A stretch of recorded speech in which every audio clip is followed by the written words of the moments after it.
I used to believe that weddings were simple things. Not easy, just simple.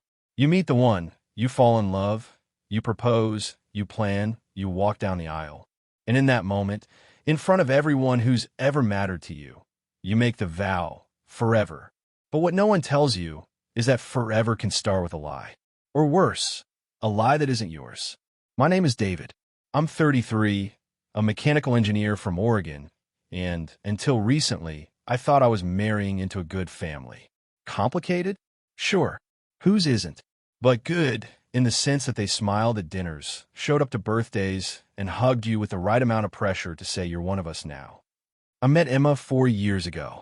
She was everything I never knew I needed. Fiery, ambitious, always 5 steps ahead of me in conversation.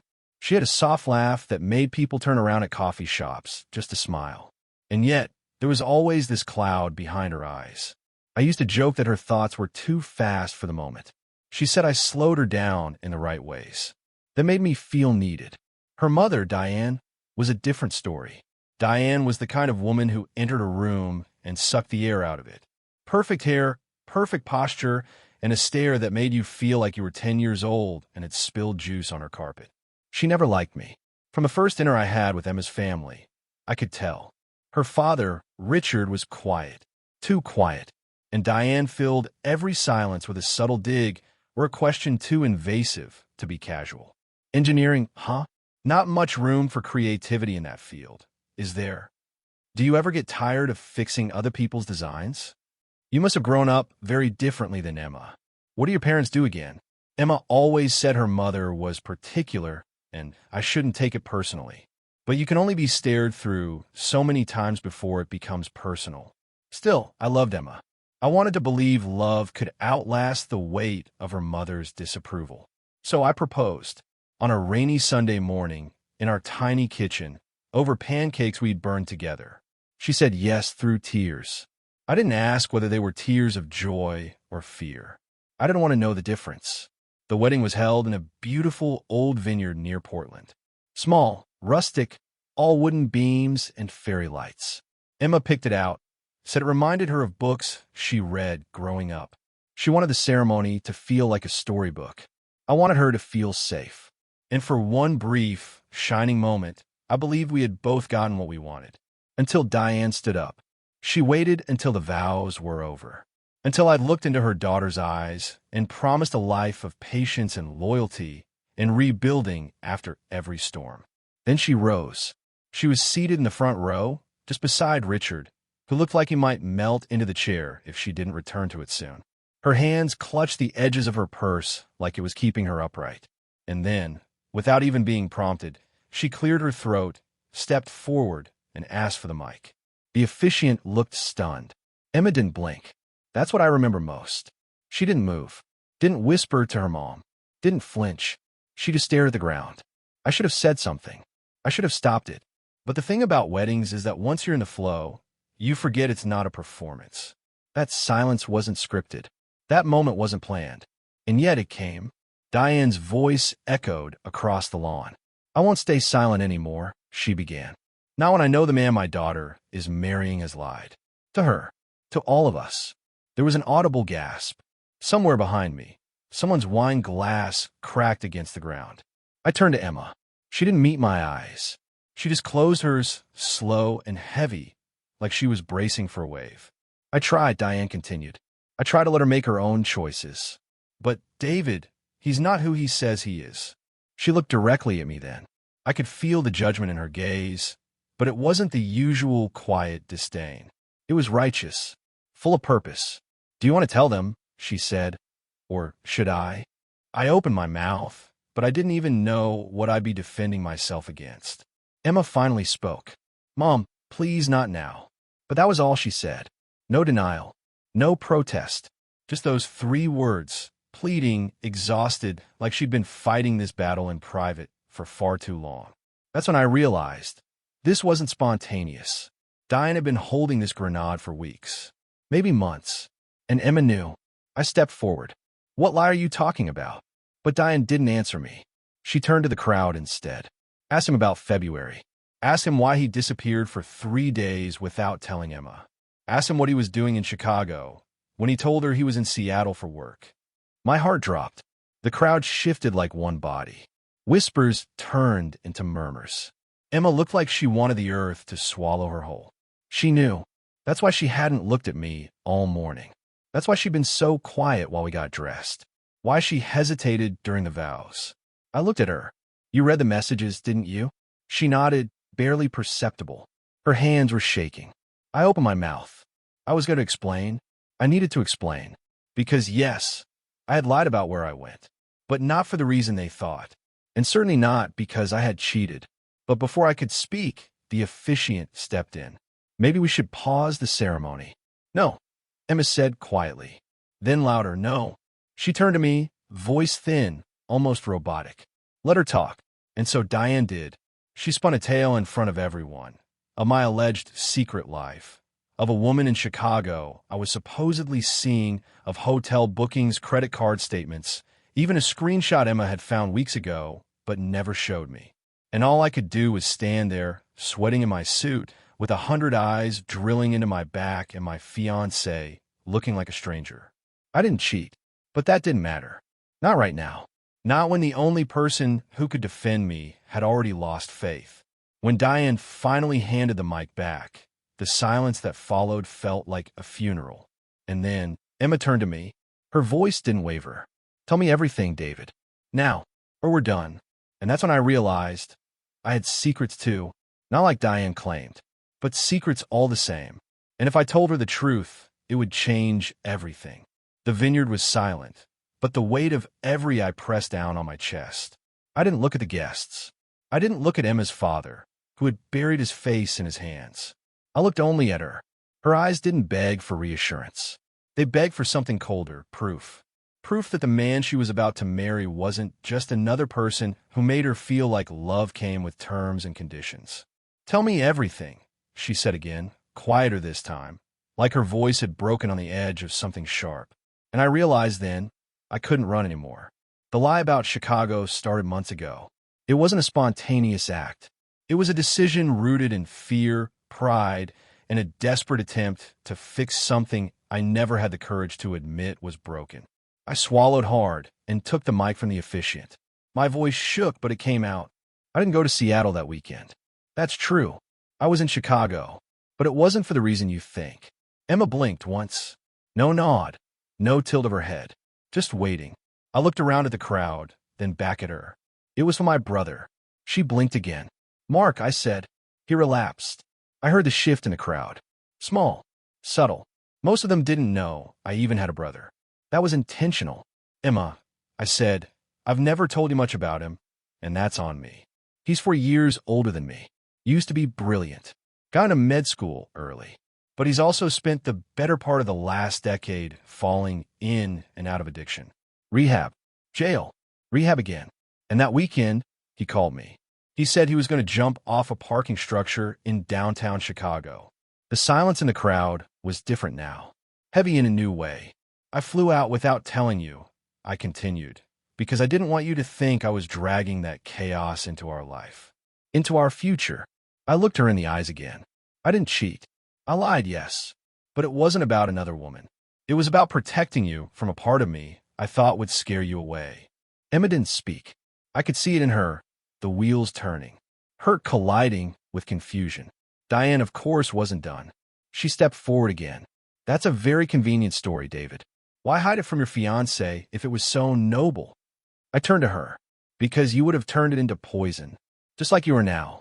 The way she flinched, it was slight, but I caught it, told me I'd hit something close to truth. But the silence didn't last. Because Emma whispered, show me the proof. My chest tightened. I have the flight confirmation, the Uber receipts, the hospital intake form, I said. He was taken to Northwestern Memorial that Sunday morning. I have it all. My throat caught. I just didn't want to bring that darkness into our beginning. And for the first time, she looked like she didn't know who to be angry with, me or her mother. Then quietly she asked, and what about the message I saw from Gina? A cold knot tightened in my gut. She saw that too. She's his ex, I said. She's the one who called me. She was with him when he tried to jump. She didn't know what else to do. Emma turned away. Her arms folded. That was the stance she always took when she felt like a child being lied to by grown-ups. Diane, never one to sit in silence long, chimed in again. So everything's a misunderstanding? How convenient. Just like it was convenient for you not to mention your brother for 4 years. Her words stung, but I kept my eyes on Emma. I should have told you everything, I said. Not because I did something wrong, but because I didn't give you the choice to know who I really was. I was scared, and I handled it badly. The silence that followed was painful, unresolved, and then Emma handed the mic to the officiant and walked off down the aisle. Not running, not storming, just walking like the wind had gone out of her. I followed her. The guests were buzzing now, some standing, others whispering. I didn't care. None of them mattered, not now. I caught up with her behind the venue, in a gravel path flanked by hedges. She stood there, arms folded, looking out at the hills. I wanted to believe in us, she said. So badly. I still do, I told her. She laughed, short, bitter. My mom has her own issues, but she's not the only one hiding. I took a step closer. Emma, I'll show you everything. I'll tell you everything. You could talk to Mark, to Gina, anyone. She turned to me, eyes wet now. It's not about them. It's about why you didn't tell me. I nodded. Because I didn't want to lose you. Because I thought if I told you everything about my past, you'd walk. You're supposed to trust me, she said. And now I don't know what's worse. That you didn't, or that my mother might have been half right. Her voice cracked on that last word. I didn't want to bring chaos into your life, I said again, voice thick now. But I did anyway. She looked away. Then, in a voice so small I almost didn't hear it, she said, You think she's only targeting you? That made me pause. What do you mean? She didn't answer right away. Instead, she leaned against the railing, shoulders sagging under some invisible weight. She's always had a way of controlling things, she said. And people, especially my dad. But lately, I've been finding things. Notes, passwords, letters. I thought it was just her being overbearing. But now, I think she's been hiding something from me too. I moved beside her. What kind of things? She hesitated, then looked at me. Like, she might be the reason my dad never left her. That she's using something against him. Something big. Something connected to our past. Something about a child. That stopped me cold. A child? You think she, what? Had another kid? Or hid one? I don't know, she whispered.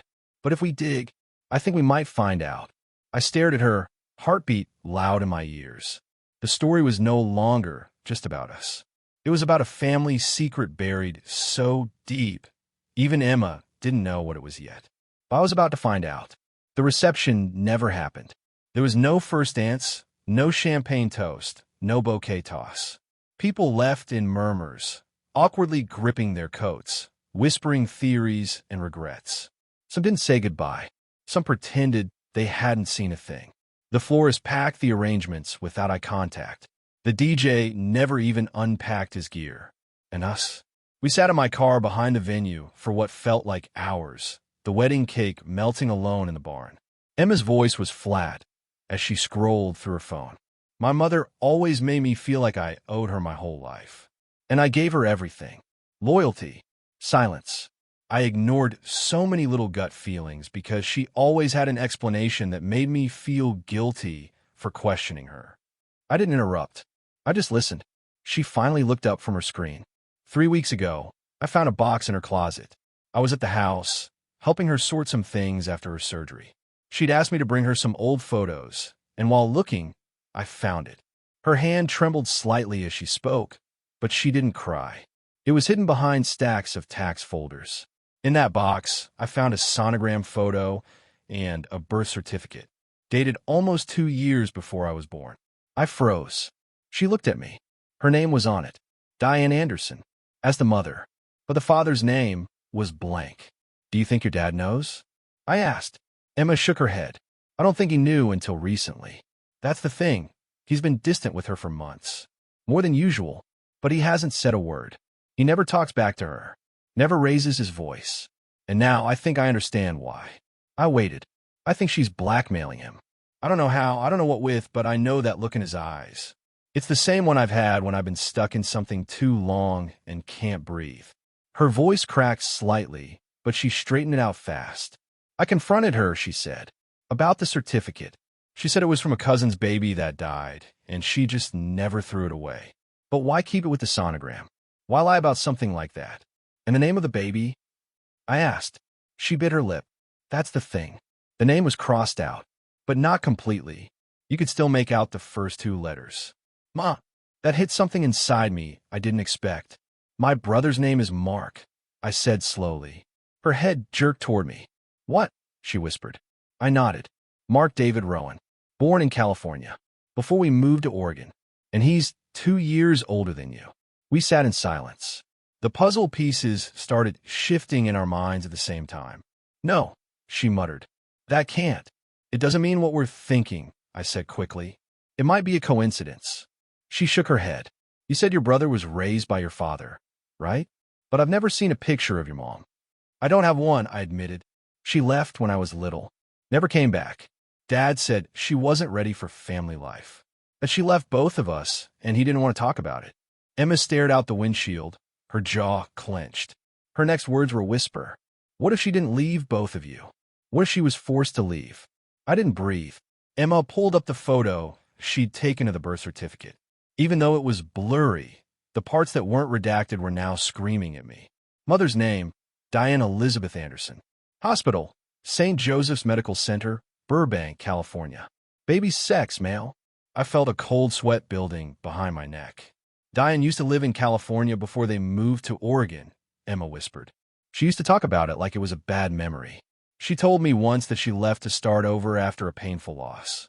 My thoughts raced. Was it possible? Was it possible that Diane was my mother? Was Mark her son?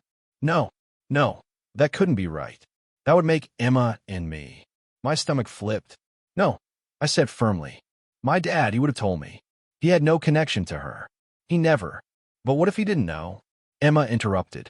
What if your mom, Diane, gave up the baby and never told anyone who the father was? And then went on with her life, met Richard, had me, but always carried the secret. And now she's trying to keep it buried, I said slowly, because she knows we're getting close. Emma's hands were shaking. We need to talk to Mark, she said. Tonight. We drove through the night. Mark lived in a halfway house outside of Eugene. It was nearly midnight when we pulled up, the parking lot dimly lit and scattered with old sedans and pickup trucks. I hadn't seen him in 3 months. He answered the door in sweats and an oversized hoodie, eyes tired but alert. You're not dying, are you? He said, half a smirk. Because you look like you saw a ghost. Can we come in? I asked. He shrugged. Sure. Just don't touch the cereal stash. It's rationed like gold in here. Emma was quiet. She stood behind me, hands in her coat pockets, like the floor might collapse. We sat in the small common area. A flickering TV in the background showed a muted sitcom. I cut straight to it. Mark, I need to ask you something. Something serious. He leaned back. That's never good. Do you know who our mother is? He blinked. Yeah. Not really. But I know her name. Why? Because I took a breath. Emma found a birth certificate with a woman named Diane Anderson listed as the mother. From Burbank. 2 years before she was born. His eyes narrowed. That's weird. Her mom's name is Diane Anderson, I said, and she used to live in Burbank. Mark didn't say anything. His mouth opened, then closed. I need you to be honest with me, I said.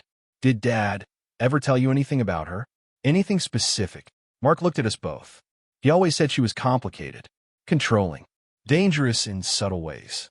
He said when she found out she was pregnant, she'd try to make a deal. Either he walked away, or she'd ruin his life. Emma gasped. What? I asked. That's what my dad said once. That Diane had ruined a man's life before. He never explained what he meant. Mark leaned forward. Why are you asking this now? Emma looked him in the eyes. Because I think she might be your mother. Mark's face paled.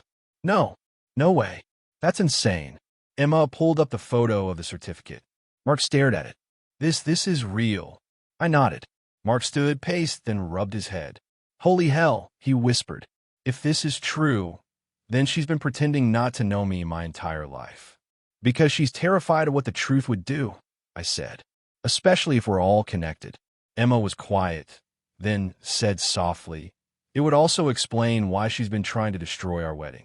Because she's hiding something so massive that if it ever came out, it could destroy her entire image. I finished. Her marriage, her reputation, maybe even legal consequences. Mark dropped into the chair again, stunned. She abandoned me, he muttered. And now she's sitting in a fancy house, pretending she's never done anything wrong. Emma looked at me. We need a DNA test. I nodded. We need proof. And that's when Emma's phone lit up. It was a text. From her dad. We need to talk. I can't protect your mother anymore. We drove back in silence. The kind of silence that feels like it might never end. Emma didn't cry. She didn't shout. She didn't even breathe heavily. She stared out the window, hands clasped in her lap, while the headlights cut through the dark Oregon roads like a scalpel through skin. I gripped the steering, like it was the only thing keeping me tethered to earth. The message from her father, "I can't protect your mother anymore," replayed in my head like a drumbeat. At 2:37 a.m., we pulled into her childhood driveway. The house was dark, but one window upstairs glowed yellow, her father's study. She didn't knock. She had a key. The door creaked the same way it always did when I'd pick her up here after dinner, back when everything still felt possible. But now, the creak sounded like a warning. We climbed the stairs slowly. Emma in front, me behind. She didn't speak until we reached the landing. Then, just before pushing the door open, she stopped and whispered, "If he lies to me too, I'm done." She opened the door. Richard was sitting at his desk, still wearing his button-up shirt from the wedding, sleeves rolled to his elbows. His tie hung limp around his neck like a noose he hadn't bothered to finish tying. His eyes were red, not from alcohol, from regret. "Emma," he said, like it hurt to say her name. "I want the truth," she said. "All of it." He looked at me, then at her. "Sit down." We didn't. Richard leaned back and stared at the ceiling for a moment before speaking. "I met your mother when we were both in our 20s. I was in love with her before I understood what love really meant. She was smart, beautiful, ambitious, but she needed to be in control of everything. And I let her, because it was easier than losing her." Emma's jaw tightened. "I knew she had a past," Richard continued. "Everyone does. But with Diane, her past wasn't just history. It was a weapon she kept sharpened." He opened a drawer and pulled out a thin manila envelope. Handed it to Emma. She opened it. Inside were two things, a DNA test and a photo. Emma held the photo up. It was a young Diane, no more than 20, holding a baby wrapped in a blue hospital blanket. The baby's eyes were squinted shut, fists curled tight. Behind her stood a man I'd never seen before. "My name's not on that birth certificate," Richard said quietly, "because that child wasn't mine. And Diane never told me his father's name." I knew, before he even said it. Emma was already shaking her head. "That child," Richard said, voice barely above a whisper, "was named Mark. She gave him up when he was 2 months old. She said she couldn't raise him and still chase her future. Said he was slowing her down." Emma's hand went to her mouth. "She told me years later," he continued, "after she was already pregnant with you. She made me swear never to tell you. And when she saw you getting close to David, she panicked. She knew," Emma whispered. "She knew David's brother was her son." Richard nodded slowly. "She found out the night she met David's father at a charity event. Recognized his last name. Put it together. She realized the boy she gave up was raised by that man. And when you got engaged to David, she realized what could happen if the truth came out. She tried to sabotage the wedding. I said, so he wouldn't find out." Richard didn't deny it. "I wanted to stop her," he said. "But every time I tried, she reminded me what I agreed to. That if I told you, she'd leave. Take everything. Destroy our family reputation. I stayed quiet because I was a coward." Emma looked like she'd been punched in the lungs. "I don't care about the reputation," she said. "I care that you let her lie to me. For years." "I'm sorry," he said, and for once, it sounded like he meant it. But then he added something I didn't expect. "There's more." Emma's body tensed. Richard opened another drawer, pulled out a small envelope. Inside was a letter. "She wrote this 2 days ago," he said. "She knew you'd start digging. She left it here in case things went south." Emma unfolded the letter. Her eyes scanned it. Her face changed color. White, then red, then pale again. "She's gone," Emma whispered. "What?" She ran. She booked a flight. She's in California. She wrote that she needed to take control back before everything falls apart. She said she's going to erase her mistake before anyone else connects the dots. My stomach dropped. Mark. She was going after Mark. I grabbed my phone and called him. Straight to voicemail. Again. Nothing. I looked at Emma. We need to go. Now. We drove like hell. 6 hours from Portland to Eugene never felt so long. I tried Mark again and again. Still nothing. Emma called the halfway house. No one answered. At 9:12 a.m., we pulled into the lot. His car was gone. The door to the halfway house was unlocked. The manager answered in sweats, rubbing his eyes. He left early this morning, he said. Didn't say where. We were too late. Emma paced in front of the building, trying not to panic. What would she do to him? What does erase her mistake mean? I don't know, I said. But we need to find her before she finds him. Emma stopped suddenly.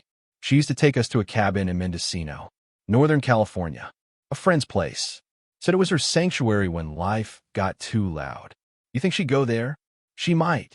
We didn't wait. We drove straight through the state line, down winding highways that blurred into hours.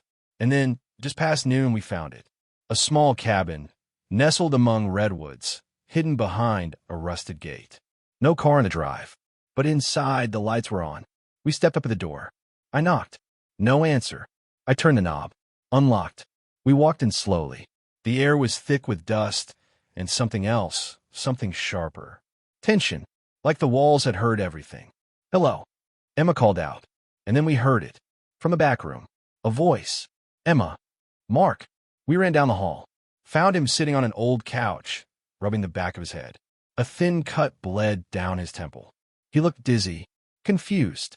She drugged me, he muttered. I think. Emma knelt beside him. Where is she? He pointed to the back door. She ran out when she heard her car. Said she wouldn't be humiliated again. Left her bag, though. I ran out back. Nothing but woods. No sign of her. When I returned, Mark was sipping water. Emma was flipping through the contents of Diane's purse. She found cash, a burner phone, and something else. A photo of her and a baby on the back, written in Diane's looping script. My mistake. My burden. My silence. We brought Mark to the ER. He was dehydrated and concussed, but stable. Whatever Diane gave him hadn't been enough to seriously harm him, just to disorient him long enough for her to disappear. She was getting sloppy, or maybe she was spiraling. Emma sat in the hospital room, holding his hand like she'd known him her whole life. Maybe on some level, she had. They were blood, after all.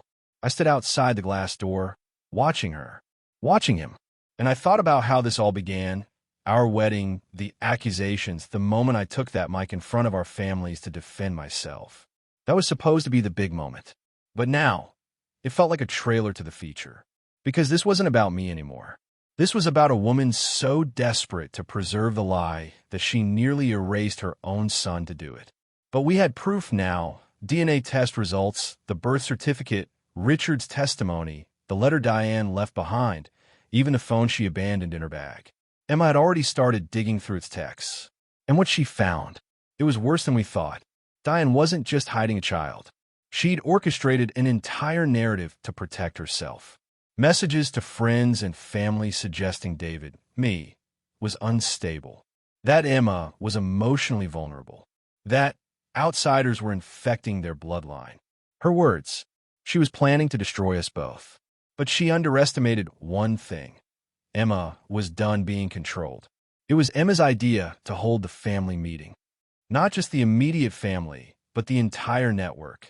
Friends, extended relatives, co-workers, socialites, church members, colleagues from the charity board. She wanted it all out in the open. We're going to finish what she started, she said. She took the mic once. Now it's our turn. We reserved the ballroom at the same vineyard where the wedding fell apart. A cruel sort of poetry. But Emma didn't flinch. She sent the invites with a subject line that simply read, "The truth." And they came. Curiosity, gossip, guilt, maybe a twisted sense of loyalty. Whatever it was, nearly everyone showed up. Diane, too.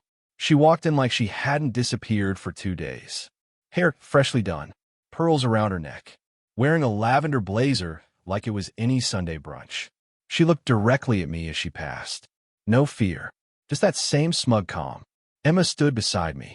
Her grip on my hand was ironclad. Diane sat in the front row, arms crossed, as if to say, I dare you. Then Emma stepped up to the microphone. I want to thank you all for coming, she said. I know this isn't a typical gathering, but there's nothing typical about what's happened. She paused. No notes. No trembling. My wedding didn't fall apart because of cold feet. It fell apart because someone decided to rewrite my life, to protect a secret that never should have been hidden in the first place. A murmur rose through the room. Emma continued, steady and clear. I've learned more in the past week about my family than I learned in 30 years of living with them. I've learned about lies that go back decades, lies that were used as leverage, as weapons, and as walls to keep people out. She held up the birth certificate, then the photo. This, she said, is my half-brother Mark. My mother gave him up, lied to everyone about it. And when the truth started unraveling, she did everything she could to bury it again, including trying to paint my fiancé as a liar on our wedding day. Eyes turned to Diane. Diane didn't blink. Emma held up the DNA results next. This proves Mark and I are related, and that my mother is his biological mother. Someone gasped. Others whispered. And this, Emma said, holding up the letter, is what she wrote before she ran away to try and silence him permanently. She passed the letter to the front row. I'm not here for pity, Emma said. I'm here because I refuse to build my life on secrets. Because I refuse to let someone else's shame define me. Her voice cracked slightly, but she didn't stop. My father, Richard, knew some of it. But like most of us, he was manipulated too. I don't blame him. I don't blame anyone but the one who engineered it all. She turned to Diane. And now, if she has anything to say, she's welcome to take the mic. A thick silence fell. Diane stood and smiled. She took the mic with the poise of a practiced speaker. I'm not perfect, she began, but neither is anyone in this room. A subtle deflection. Yes, I made choices I'm not proud of. I was young. I was scared. I didn't have support, and I did what I had to do to survive. Emma didn't move, just stared at her. Diane continued, voice sharpening. But let me ask you this. What would you do if your entire future was on the line? If everything you built could be taken from you because of one mistake made decades ago? She turned to the crowd. You'd do what I did.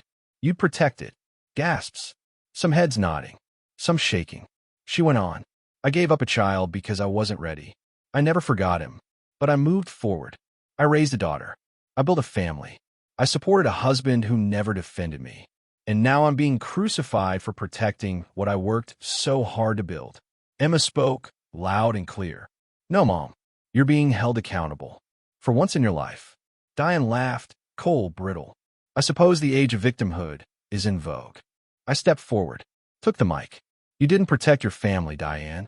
You manipulated them. You tried to ruin me. You nearly got your own son hurt, maybe worse. And now you want to wrap it all in some noble sacrifice.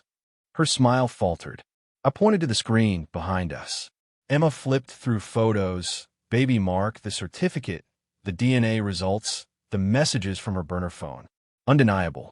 In front of everyone. Diane stood frozen. Then Richard stood too, and said something I'll never forget. I want a divorce. The room fell deathly quiet. Diane turned to him, eyes wide for the first time. I stayed for Emma, he said. But Emma doesn't need protection anymore. She needs freedom. And so do I. Diane opened her mouth, but nothing came out. Emma took the mic again. This isn't revenge, she said. It's release. Then she turned to me, took my hand, and said, if you'll still have me, David, I want to finish what we started. I didn't need to think. I kissed her. There, in front of everyone. Not out of defiance. Out of truth. Diane left in silence. No final words. No threats. Just a woman walking out of the world she tried so hard to control. And we, me, Emma, and Mark, stood in the wreckage of it all. But this time we were facing forward. There was no second wedding. Not right away. Anyway, after the truth came out, Emma didn't want a dress, or a vineyard, or a guest list that doubled as a firing squad. She wanted time. Quiet. Space to breathe without the noise of legacy and lies clawing at her skin. So we moved into a small rental house on the edge of town. 2 bedrooms. 1 bathroom.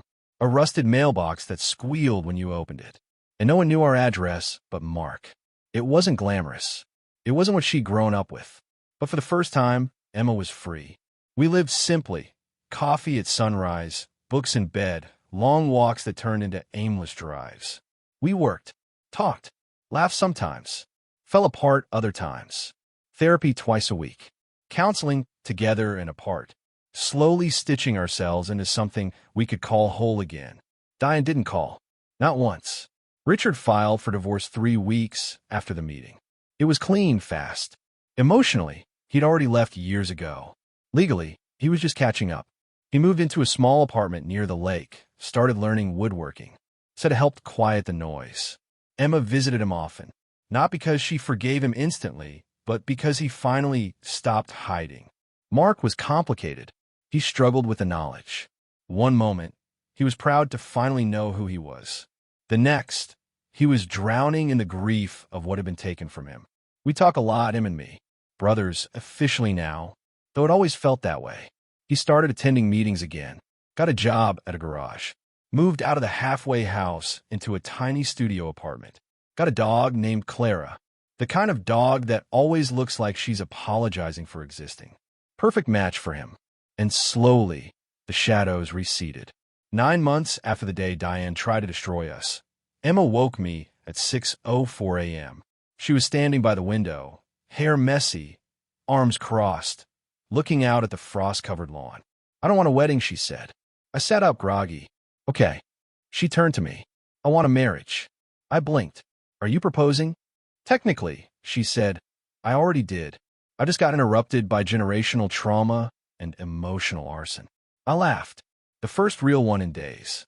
She walked over, climbed into bed, and held my face in her hands. "David Rowan, I want to be your wife. No dresses.